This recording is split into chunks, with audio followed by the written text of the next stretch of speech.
vamos a ver ahora es un tema que es un poco el análisis de estabilidad de un lazo cerrado.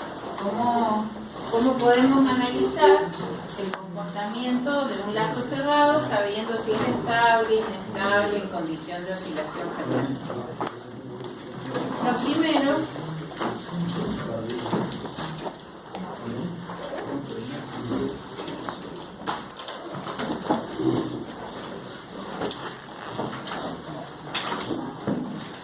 es que miremos un poco la función de transferencia y por qué hemos estado estudiando lo que hemos estudiado hasta ahora.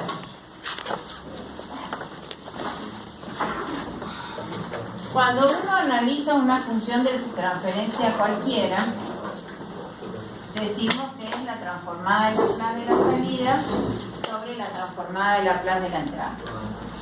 Cuando esa función de transferencia es la función de transferencia de lazo cerrado, está involucrando el controlador, el elemento de acción final, el proceso, el sistema,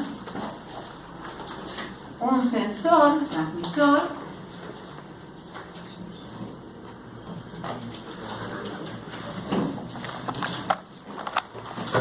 y las variables de salida y de entrada que estamos involucrando en este caso, ¿quiénes son? El set point como entrada, un cambio en el valor deseado, y como salida la variable controlada. Es decir, lo que nosotros queremos saber es si nuestra variable controlada sigue a los cambios de set point. Entonces nuestra función de transferencia GDS, en este caso, va a ser la función de transferencia del lazo cerrado. Es decir, todos los elementos que interactuando entre sí generan que aquí tenga una determinada respuesta, ¿sí? Lo que uno quiere es que finalmente esa respuesta se acerque al valor deseado. Esa es la idea de un lazo de control. Entonces, cuando nosotros lo mirábamos desde el punto de vista matemático, ¿qué decíamos? Decíamos que si queríamos saber cómo era, ya le vamos a ir poniendo los nombres que estamos usando aquí, CDT, que es nuestra salida, en este caso voy a tener la relación entre C y R. Entonces, CDT será la antitransformada de CDS. Por lo tanto, será la antitransformada de G por R. ¿Sí? ¿Cómo hacíamos esta antitransformada? ¿Cómo lo resolvían en matemática avanzada y lo resolvíamos al principio? Factorizando en una suma de fracciones simples en las cuales estaban involucradas raíces que dependen de G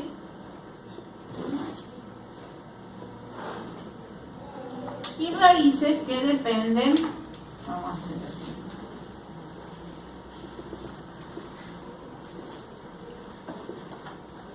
de la entrada. Entonces aquí aparecían coeficientes A, B, C, D, E, coeficientes que eran aquellos valores que hacían que esta suma de fracciones simples fuera igual que G por R. Entonces habían algunos factores que venían de factorizar G y algunos factores que vienen de R o de la entrada. ¿Qué me genera esto? La solución homogénea o transitorio, como bien han puesto casi todo en el parcial, y otra parte que es la solución particular y que es la que una vez que pasó el transitorio es la que me genera el tipo de solución final que yo tengo. ¿Cómo hacíamos cuando antitransformábamos esto?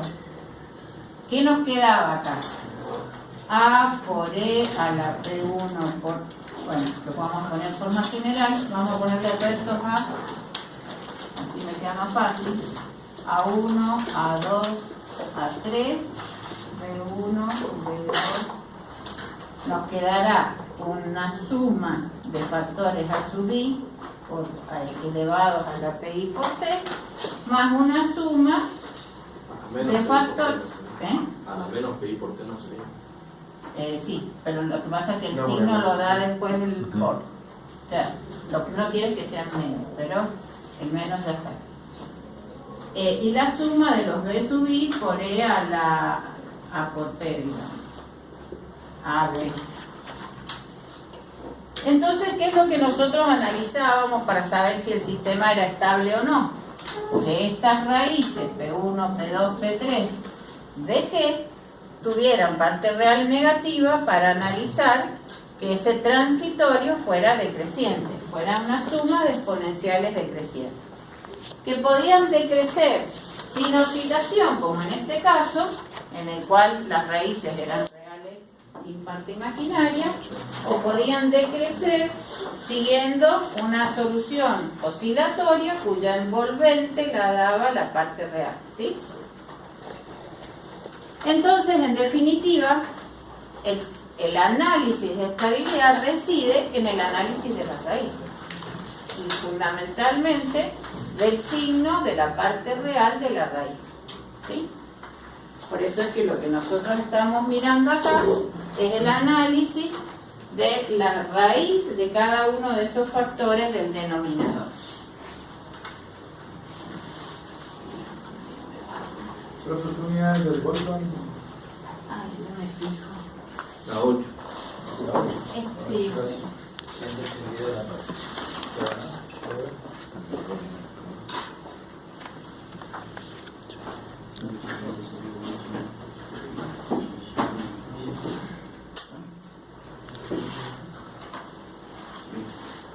Bueno, entonces ahí tienen algunos ejemplos.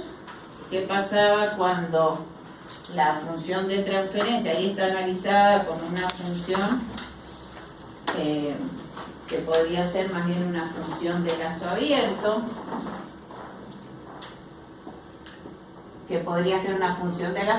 en donde como la raíz es menos 2, sabemos que la solución, o que homogéneo o transitorio, es E a la menos 2 por T. Si la raíz fuera positiva, entonces lo que sabemos es que la solución es una exponencial creciente, por lo tanto el sistema se hace cada vez más inestable. Y si la raíz es compleja, pero tiene parte real negativa, lo que sabíamos era que la solución tenía una envolvente exponencialmente decreciente, acompañada de una función seno que iba amortiguando siguiendo la exponencial su amplitud. Por lo tanto, terminaba siendo una función oscilatoria pero amortiguada. Entonces, bueno, esto es lo que ya sabemos, que es el análisis de los signos. Aquí hay unas gráficas que si la raíz tiene parte real negativa, la solución es exponencialmente decreciente. Si la raíz tiene parte real positiva, exponencialmente creciente. Si tiene parte real 0, es constante. No sé si le pasa. Está corrigiendo. Y si las raíces son complejas conjugadas, lo que seguro tengo es oscilación con una frecuencia que la da la componente imaginaria de la raíz. Entonces, bueno, ahora vamos a ver algunos métodos que, basados un poco en esto que ya sabemos de la solución en función del análisis de las raíces, nos permite hacer otro tipo de análisis de estabilidad. Una es la prueba de Roux. La prueba de Roux, lo que yo tengo que analizar es el polinomio del denominador, que llamamos ecuación característica. ¿Y por qué pasa eso? ¿De dónde salen en definitiva estas raíces con las cuales yo factoricé cuando iba a ser la antitransformada? Del denominador de la función de transferencia G, que en el caso de ser una función de lazo cerrado, ¿cómo era ese denominador? ¿Cómo era en forma general para un diagramita de bloque así como ese que yo les dibujé? La función de transferencia de lazo cerrado. En el numerador sobre 1 a G G sub C por G sub B por G sub P, y en el denominador 1 más H más por todo. el producto de todos los elementos del lazo realimentado. Y en definitiva esa raíz, esas raíces P1, P2, P3 van a salir de ese denominador de la función de transferencia, que puede ser el lazo abierto o el lazo cerrado según el análisis que quiera hacer. Entonces, lo primero que yo tengo que hacer en este análisis de Routh es buscar esa ecuación característica. Todos los análisis de estabilidad basados en las raíces se basan en analizar el denominador de la función de transferencia, por lo tanto, lo que llamamos la ecuación característica. Entonces, lo primero es llevar este 1 más el producto de las funciones de transferencia del lazo realimentado a una forma polinómica. Y lo que hacemos es ordenarla según el orden decreciente de S. O sea, ordenamos ese polinomio, que va a ser un polinomio en S, en forma decreciente. Y luego lo que hacemos es ordenar alternando entre la primera fila y la segunda fila los coeficientes. Tenemos que tener completo el polinomio. Si no lo tenemos completo hay que poner ceros, pero siempre va a ser el de mayor orden, el que sigue, el que sigue, el que sigue, el que sigue y el que sigue. Así se completan las dos primeras filas. Ya vamos a hacer un ejercicio, es muy sencillo, es un método más que estructurado, digamos, o sea que la dificultad no está en el método, sino por ahí en el análisis que hacemos de lo que el método de Routh nos entrega. Y alternando entonces entre las dos primeras filas vamos a poner todos los coeficientes del polinomio. Una vez que tenemos hecho eso, tenemos que completar, fíjense que aquí están llamados con la A todos los coeficientes del polinomio. A sub n, a n menos 1, a n menos 2, alternados entre las dos primeras filas. Pero tenemos que calcular todos los coeficientes que siguen del arreglo de Routh.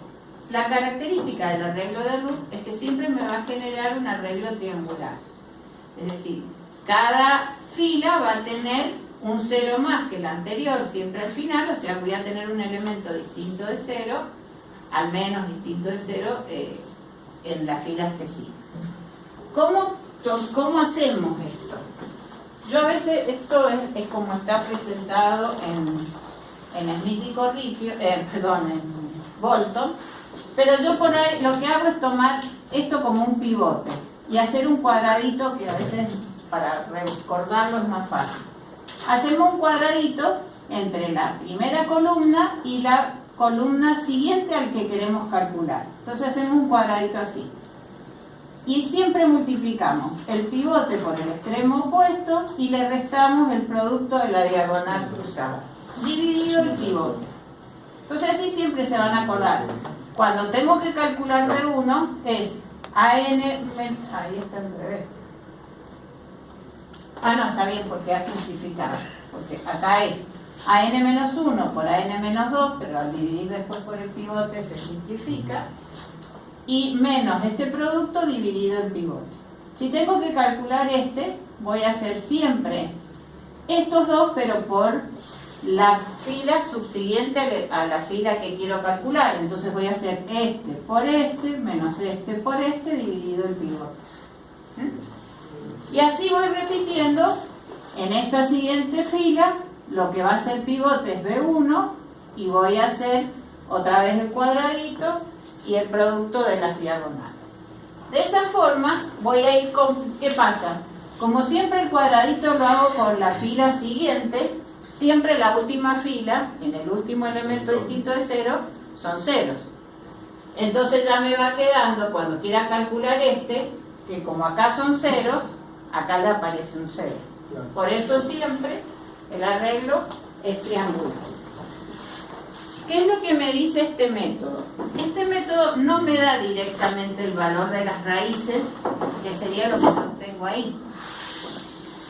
Pero sí me da un análisis de estabilidad basado simplemente en el análisis del cambio de signo de la primera columna. ¿Por qué? Porque cuando yo analizo estabilidad, ¿qué es lo que sé? Que siempre que las raíces tienen parte real negativa, es una suma de exponenciales decrecientes. Por eso, más tarde o más temprano, la solución se amortigua. Pero con que haya una raíz positiva, puede ser que inicialmente tengan más peso las exponenciales decrecientes, por lo que la respuesta podría ser algo así. Inicialmente suman mucho los términos exponencialmente decrecientes y el e a la más t no sume, pero después estos términos decrecientes tienden a cero y el que sí sigue sumando es el positivo. Por eso, aunque tenga 4 términos con parte real negativa y 1 con parte real positiva, finalmente, después de un transitorio que puede ser así o siempre creciente, el sistema se desestabiliza. Entonces lo que a mí me interesa saber es si hay alguna raíz positiva. Yo ya con eso sé que el sistema no es estable. ¿Se entiende cuál es el razonamiento? Por eso en el criterio de Routh no me interesa en principio cuáles son los valores de las raíces. Solo me interesa saber si existen raíces con parte real positiva. ¿Y cómo vamos a hacer el análisis de eso? Simplemente mirando los signos de la primera columna. Aquí hay dos principios, digamos. Para que un sistema sea estable, seguro, una primera cosa que se debe cumplir siempre es que todos los coeficientes del polinomio sean positivos. Si ya partimos de algún coeficiente negativo, ya sé que el sistema no es estable. Todavía no puedo saber cuántas raíces inestables tiene. Solo sé que de entrada ya que no es estable. Y luego lo que tengo que mirar es si todos los elementos de la primera columna son positivos. Si son todos positivos, significa que no existe ninguna raíz inestable, sin ninguna raíz con parte real positiva. Si hay algún cambio de signo, es decir, tengo 4 elementos positivos y después pasan a negativos todos los que siguen, si lo que yo tengo que ver es el paso de un positivo a un negativo, significa que hay una raíz con parte real positiva. Si paso de positivo a negativo y después de nuevo a positivo, ahí tomo 2 cambios de signo. O sea, los que venían positivos cambiaron a negativo y después algunos pasaron. O sea, y después puede ser en el siguiente o 2 después, cambió de nuevo, significa que hay 2 raíces con parte real positiva. Si son todos positivos, aparece un 0 y vuelven a ser todos positivos, significa que hay un par de raíces completas conjugadas. El hecho de que aquí en la primera columna aparezca un 0 ya me está diciendo que hay un par de raíces con parte real 0. ¿Qué tipo de solución me da? Si la raíz era 0 más menos j omega. Oscilación permanente, ¿sí? Un sistema no amortiguado, un sistema que permanece con amplitud constante. Entonces fíjense que de este arreglo, sin necesidad de sacar las raíces, yo ya puedo inferir la estabilidad o no del lazo cerrado. ¿Qué es lo que se suma a esto? Como este denominador involucra al controlador, yo podría analizar inclusive la estabilidad en función de los ajustes del controlador. ¿Por qué? Porque si yo cambio G sub C con un controlador solo proporcional con una ganancia 2, esa ecuación característica es diferente que si yo le pongo un controlador solo proporcional con ganancia 10. Entonces, hasta puedo analizar la estabilidad para un determinado ajuste del controlador y compararlo con otro. ¿Se entiende? Ya vamos a hacer unos ejercicios y van a comprender un poco más. ¿Se entiende en general a qué se debe esto? Bueno, vamos a hacer algunos ejercicios porque eso es lo que finalmente termina. O sea, este es un método que es sencillo. Y si, por ejemplo, la inestabilidad no se debiera a la función de transferencia del controlador, sino al proceso. Ahí dan. Y lo que pasa es que en la ecuación característica está involucrado el controlador, el proceso, todo. Por eso. Y vos podrías partir de un proceso inestable, pero con un adecuado ajuste del controlador cambiar la ecuación Se característica. podría cambiar ¿Sí? ahí. Sí, sí. De hecho, lo que vos estás analizando es la ecuación característica del lazo cerrado, es decir, en general los sistemas no son estables a las OIM y yo los vuelvo estables con el controlador, que en algunos parámetros podría ser estable y en otros no. Y por eso también está digamos, la cosa buena de poder hasta analizar el comportamiento en virtud del ajuste del controlador.